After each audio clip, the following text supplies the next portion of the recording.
ድራማ ክፍል 105 ተለቋል ማለት ነው። ሐረግ ድራማ እንግዲህ ሁላችንንም አጓጊ የሆነ ሁሌም እስከሚለቀቅ ድረስ በጉጉት የምንጠብቀው ድራማ ነው ማለት ነው። አስተማሪም ድራማ ነው፣ ዘናም የሚያደርገንም ድራማ ነው ማለት ነው። እንግዲህ ድራማውን ሁላችንም እንደምንከታተለው እንግዲህ ኤፍራታ የመኪና አደጋ ደርሶባታል ማለት ነው። ኤፍራታ ምን ሆነች? ሞተች ወይስ አለች የሚለውን ደግሞ በቀጣይ የምናየው ነው የሚሆነው ማለት ነው። እንግዲህ ኤፍራታ ቀላል ነው የተጎዳችው ወይስ በከባድ የሚለውንም ያፌትስ ተጎድቷል ወይስ ለሷ ብቻ የታሰበ አደጋ ነው ወይስ አጋጣሚ ነው ወይስ ያፌት አስቦበት ነው? ለናታን ስትደውልለት አንቺም ደውዪ ያልሽው መልእክትም ሆነ ልትናገር የፈለግሽው ስልክሽ ወደ እኔ ስለተጠለፈ እየሞከርሽለት እንደነበረ ደርሽበታለሁ ይላታል ማለት ነው። መኪና ውስጥ ከገቡ በኋላ እንግዲህ መኪናውን በጣም በኃይል ሲነዳ ኤፍራታ አደጋ እንዲደርስባት አድርጓል ማለት ነው ያፌት። ሰላም ሰላም! ውድና የተከበራችሁ የዜድ ዩቲዩብ ተከታታዮች እንዴት ናችሁ? እንኳን ሰላም መጣችሁ። ሁሌም የምለቀው ቪዲዮ ወደ እናንተ እንዲደርሳችሁ ከፈለጋችሁ የደወል ምልክቱን በመንካት ላይክ፣ ሼር፣ ሰብስክራይብ እያደረጋችሁ ቤተሰብ ሁኑ። እንግዲህ ሐረግ ድራማ እንደምንከታተለው በጣም አጓጊ፣ በጣም ሁሉም ሰው በጉጉት የሚጠብቀው ድራማ ነው ማለት ነው። እንግዲህ ኤፍራታ ሁላችንም እንዳረገዘች ይታወቃል ማለት ነው። ኤፍራታ ከማን ያረገዘችው ወይንስ ምንድን ነው የሚለውን ሁላችንም እንደምናውቀው ኤፍራታ ያረገዛችው ከናታን ነው። እንደውም ያፌትን ለማግባት በወሰነችበት ጊዜ ከሱ ጋር ወይም ከናታን ጋር የመጨረሻ ጊዜ ናታን ሰክሮ ስለነበረ አብረው አድራ ተለይተዋለች ማለት ነው። እዛ በኋላ አብረው ካደረች በኋላ ምንድን ነው ያደረገችው? ከያፌት ጋር ስትጀምር እኔ ያፌትን አፈቅረዋለሁ ካሁን በኋላ አንተን አላፈቅረህም ተወኝ እባክህ እያለች እሱ ናታን እንዲሰቃይና ናታን ባልገባው ችግር ምን አድርጊያ ነው ብሎ ከራሱ ጋር እስከሚጣላ ድረስ አድርገው እሱን ሄዳ ያፌትን ሄዳ አግብታለች ማለት ነው። ሁላችንም እንደምናውቀው እንግዲህ ኤፍራታ እርጉዝ ናት። ከማን ያረገዘችው? እንግዲህ ባረገችው ተሃሊልም ሆነ ባደረገችው ነገር ያረገዘችው የመጀመሪያ ፍቅረኛዋ ናታን አብራው ስላደረች ከሱ ነው ያረገዘችው ማለት ነው። እንግዲህ ይህ ልጅ ከተረገዘ ካወቀ ያፌት ምን ያደርጋል የሚለውን ደግሞ በቀጣይ አብረን እናያል ማለት ነው። እንግዲህ ኤፍራታ የመኪና አደጋ ስለደረሰባት መቼም ለሁሉ የሚያዳርሳት ሉሊት ለሁሉም ሰው አውጃለች። ኤፍራታ ሞቴ፣ ኤፍራታ የመኪና አደጋ ደረሰባት በማለት ጽዮንም ስትሰማ ጽዮን በባዶ እግሯ ኤፍራታ መሆነች ብላ እያበደች ወደ እነሱ ቤት ታመራለች ማለት ነው። እባክሽ ንገሪኝ፣ ምንድነው የሆንሽው? ምንድነው? እባክሽ ኤፍራታ ሞቴ እያሉ ነው እያለች ሉሊትም ወሬዋን ስትነዛ እንግዲህ ጽን መከተል ሲያቅታት ደግሞ በመሃል መሄዱን ታቆምና ለገኒ ደውላ ኤፍራታ ሞተች ስትላት የገኒ ስልክ ይቋረጣል ማለት ነው። ነገሩ እንዳልደረሰላት ሲገባት እንግዲህ ጽን እየተከተለች እያለቀሰች ስትሮጥ እንግዲህ ሉሊትም ሾካኪትም እየተከታተለኝ አብራት እየሮጠ ጠብቂኝ እያለኝ ወደ ያፌት ቤት አመሩ። አንተ ነህ እህቴን እንደዚህ ያደረጋት አንተ ገዳይ፣ አንተ እሷ እንድትሞት ልፈልገህ ነው ብላ ያፌትን በማነቅ ያፌትን እንዲገላግለዋት እንግዲህ ቢንያምም ተይ እባክሽ ተይ ብሎ ከእሷ አጠገብ ሂዳ ምን ሆነሽ ነው? እንዴት ነው የሆንሽው? ምን ደረሰብሽ? ተጎዳሽ ወይ ብላም ስትጠይቃትም እንግዲህ ኤፍራታ ለጊዜው መናገር አትችልም ነበር። እንግዲህ የኤፍራታም ዶክተሯ ከጠገቧ ነበር። እንግዲህ ሉሊት ሾካካዋ ደግሞ የሚያወሩትን ለመስማት ሬከርዷን እንግዲህ ሉሊት ከያፌት ጋር እንደምትሰራ ማንኛችንም እናውቃል ማለት ነው።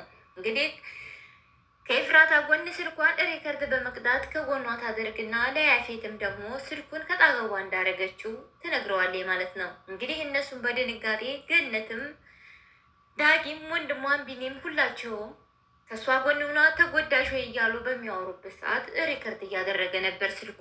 ሉሊትም እንግዲህ እያስመሰለች ወሬውን ደግሞ ሲጀምሩ ሁላችሁም እንግዲህ ይበቃችኋል፣ አታርክሟት፣ እኔ ለራሷ የምነግራት እንድታመጡላት ፈሳሽ ነገር መግቧት ለእሷ ለግል ላናግራት ብሎ ዶክተሩ ከጣገቧ ይሄዳል ማለት ነው። ያለ ዶክተር እንግዲህ ከኤፍራታ ጋር ስለሆነ የሚሰራው እንደት ነው ዶክተር ልጄ አለ ሞቷል፣ የፈራሁን ነገር ሆኗል እንዳትለኝ ስትለው ያን ልጁ በጥሩ ሁኔታ ላይ ነው ያለው፣ እሱ ምንም አልሆንም ደህና ነው። ይሄን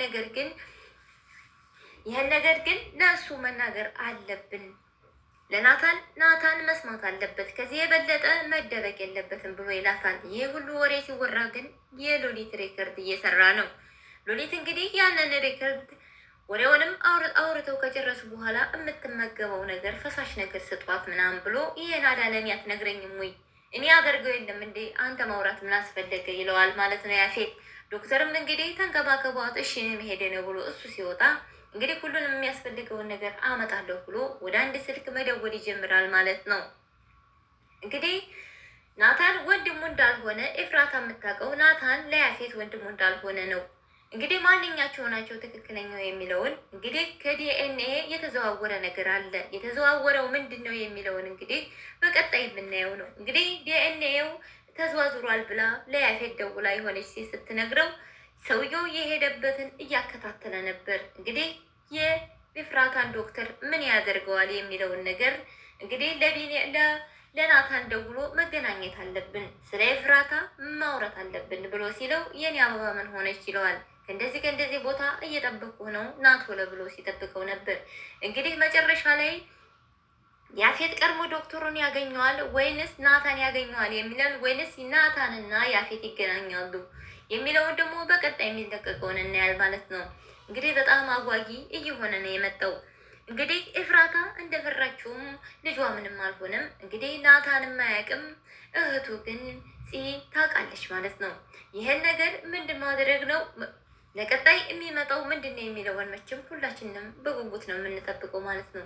እንግዲህ እብድና ዘበና የልቡን ያወራን ነው። ሉሊትም እየዘለለ ከቤት ሄዳ ሪከርድ ያደረገችውን እንግዲህ ቢዛና ወደ ላይ ከሄዱላት በኋላ ቁጭ ብላ ሪከርድ እየሰማኝ ነበር ማለት ነው። ሲያወሩ የነበሩትን እያወራኝ እየሳቀ እየተዝናና ነበር እና ቁም ነገር ወሬ ላይ ግን መጨረሻ ነበር ስለ ልጁ ስትጠይቀው የነበረው ልጁ ደህና ነው ወይ ብላ ስትጠይቀው የነበረውን መጨረሻ ላይ ነበር ስታዳምጥ የነበረው ማለት ነው። በመሀል እንግዲህ ናታን ሲመጣባት ምን ሆነህ ነው ብላ መቼም አንድ ነገር ሰምታ ይሆናል ብላ ተደናግጣ አዲስ ነገር አሯሩጦ ለመናገር መቼም ነፍሷ ስለሆነ ይሄ ነገር ሰምቷል አልሰማም ነው አልነገሩትም፣ እስኪ ምን እንደሚለው ያለው እነግረዋለሁ ብላ ተወስንና ናታን ምን ሆነ ነው አልሰማህም እንዴ እንግዲህ ያጋጥማል ስትለው ሴትዮ ምን እያወራሽ ነው ብሎ በሚጠይቅበት ጊዜ ይህ ነገርማ አልሰማም እኔ ልንገረው ብላ ስትነግረው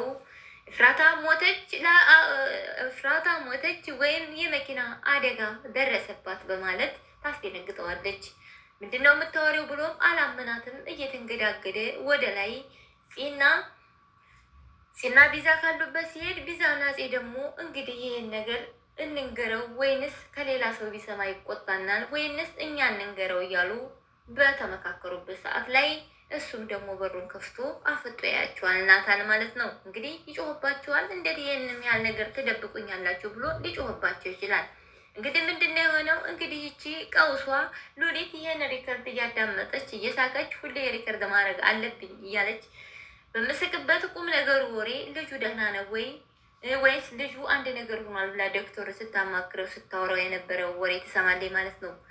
ኤፍራታ እርጉዝ ናት ማለት ነው። ይሄ ሰውዬ አለቃ ይሄን ነገር አያውቅም በማለት ያንን ሪከርድ ታቋርጠውና እንግዲህ የናታን ነው የሚለውን ነገር ናታን ሰምቷል አልሰማም ልንገረው አልንገረው የሚለውን ነገር እንግዲህ ሪከርዱን ጨርሶ አላዳመጠው። እንግዲህ ሪከርዱን በመሀል አቁማ ለአለቃዋ ልትደውል ነበር ማለት ነው። አለቃው እንግዲህ ማን ነው የሚለውን ለያፌት ደውላ ኤፍራታ እርጉዝ ናት ብላ ልትነግረው ነው ማለት ነው። ይህ ሲሰማ ምን ይላል? ወይስ በጊዜው ስልክ አያነሳላትም? ለእኖ አሁን ላይ ሌላ ሰው እያሳደደና እርምጃ ለወስር ነው እያለ ሰው እየጠበቀ ነበር። ከዶክተሩ ላይ ነው እርምጃ የሚወስደው ወይንስ ከናታን ከማን ነው እርምጃ የሚወስደው የሚለውን ደግሞ አብረን የምናየው ነው የሚሆነው። በጣም አጓጊና በጣም አሳሽ የሆነ በጉጉት እንድንጠብቀው የሚያደርግ የኤፍራታና የሀረግ ድራማ ተከታታይ ድራማ እንግዲህ ሁላችሁም እንደምታውቋት ሉሊትም እንግዲህ ወሬ ለማቀበል በዱር በገደል ብላ ፈልጋ አዲስ ነገር ለመናገር የምትሮጥ ሀፎ ያለውን መቋጠር የማትችል ወሬ ወደ ወሬ የምታረግ ከቤት ያለውን ሰምታ ለአለቃዋ ደውላ የምትናገር ሉሊት ናት ማለት ነው። ሉሊት እንግዲህ እጇም ሆነ ጣቷ ተቆርጦ ማረፍ አልቻለም ማለት ነው። እንግዲህ መጨረሻቸው ምን ይሆናል ወይስ ነው ምንድነው የሚሆነው የሚለውን ነገር ደግሞ አብረን የምናየው ነው የሚሆነው። እንግዲህ ድራማው አጓጊ የሆነ ነው። ቪዲዮዬን ወዳችሁ ፈቅዳችሁ ስለምትከታተሉኝ ከልብ አመሰግናለሁ። በያላችሁበት ዓለም ዳርቻ ሰላማችሁ ይብዛልኝ። ለዚህ ቪዲዮ አዲስ የሆናችሁ ላይክ፣ ሼር፣ ሰብስክራይብ እያደረጋችሁ አበረታቱኝ። በያላችሁበት ዓለም ዳርቻ ደህና ሁኑልኝ። በሌላ ቪዲዮ እስከምንገናኝ በያላችሁበት መልካም ሆኖ